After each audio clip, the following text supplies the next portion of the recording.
Hello, my name's Gaetano, and you've heard me before. I've got like over 1,000 songs on YouTube. I've got over 500 anti-Trump tunes. I've been hitting him hard for years. And I'm telling you, the midterms, we're going to slaughter them because now with this war on, he is looking really bad. He can't get other countries. There's no allies. There's nobody backing him. The only one is Netanyahu there, the leader of Israel. And he's the one that said that Trump deserves the Nobel Prize. He milked him. He dragged him right into this. And that's the way to get Trump going. You build his ego, and the next thing you know, you got him behind you, and he dragged him into this war. And now we've got a worldwide fuel crisis. We've got Americans' lives being lost. It's not a good thing. And their world is upset over there. There's innocent people dying, the school that got hit over there, and that's going to happen in war. When bombs are flying, innocent people are going to get killed. And now we're in a situation that we're losing a lot of money. You know, I feel sorry for the next president. He talks about Biden. My God, what a mess he's going to leave here. The next president's got to take his name off a lot of things. That's going to cost money. He's got to pay for this war. We're going to be in such debt. It's going to be crazy, people. And I'm telling you, he will be impeached after the midterms. He's gone. In my last talk, I talked about schools, and it's the biggest common denominator in this country. That needs to be focused on. I gave this idea out where half the kids go for 3 days and the other half go for 3 days. You start changing society where you're working for 3 days while your kids are in school. Everybody gets 4 days off. You get the kids quality time. You open up schools on the days that kids are off for the arts, for music. Parents can go to attend those schools because they're off with them. The economy moves for 6 days. We're going to need that when this happens.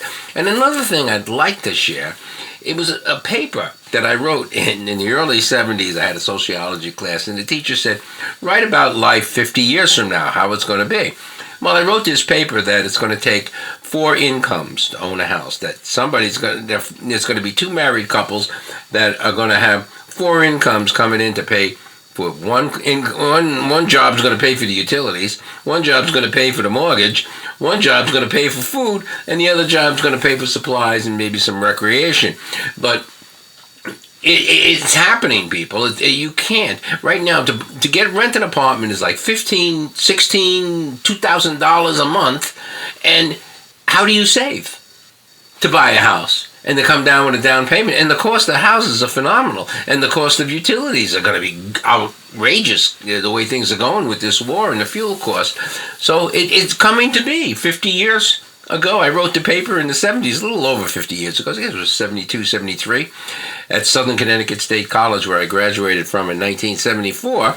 I wrote the paper that the home of the future is going to take 4 incomes. Now, if you take my 2 ideas, the one of half the kids going to school for 3 days and the other half going for 3 days, and somebody working for 3 days and the other person works for 3 days, you're doubling the jobs. But also, if 4 couples own a house together, one person's working 3 days while their kids are in school, the other person's home, and then he's working 3 days. So you make the home environment maybe a little bit more private if you can set up a structure like this. But hopefully people will get along, because to have 4 people own a home, I think in schools we're going to have to teach more emotional control instead of the ABCs and all that stuff that you get off the computer now and stuff, and a lot of learning that goes on.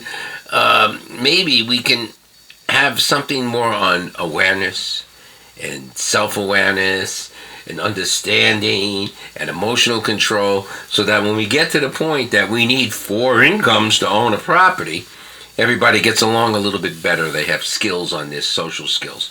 But anyway, what he's doing with this war and the fuel crisis that's going to happen, I think it's definitely the straw that broke the camel's back. I don't know about you, but I can't wait for the midterms, and I can't wait to see Blue win a landslide, and this guy with his tail between his legs, and it's going to happen. The Epstein thing, the people that he put into place, they're all going to have to go. This guy Peter Hegseth, the war mongrel that we have, instead of defense secretary, they changed the name to war secretary and secretary of war. And I think they were thinking about this war. They were thinking about war at some point. When the way they went into Venezuela, the way they wanted Greenland. Oh my God! They sent their weather here this winter. You really want that land? I don't know, but it's a sad situation. The man is an egomaniac. He's got so many things. Criminal record. It's just a shame that he's our president. It's embarrassing, to tell you the truth. Other countries are laughing at us, and they're not aligning with us. But I do hope other countries can accept the fact that we made a mistake, that we're not behind this guy either. And it's time to get things right. I don't know who the next president will be, but he's going to need us. He's going to need all of us. We've got to be together on this, because our country is really falling apart. I feel it's falling apart. And the crisis, financial crisis that we're headed for, it's going to get worse. And I just hope people vote right at the midterms. And I hope this war ends soon, because the loss of life, young children in a school getting hit with a bomb, and that's going to happen when you start dropping bombs and firing these drones, innocent people will get killed. And hopefully it doesn't hit our land, and then we got to be aware of that too. Things are getting a little shaky, and I just hope that there's a way to get out of this without too much damage. I want time to go by. I want the midterms to come. I want Democrats to have a big sweep, an avalanche victory, and then get the work done of getting rid of this man. He's got to go. That's it. Over and out. You can listen to this talk. You can listen to some of my other ones. I'm going to put them all together. And they'll be on YouTube. And you take care. God bless, and pray for the best results for our country, because that's what we need right now. Take care. Bye now.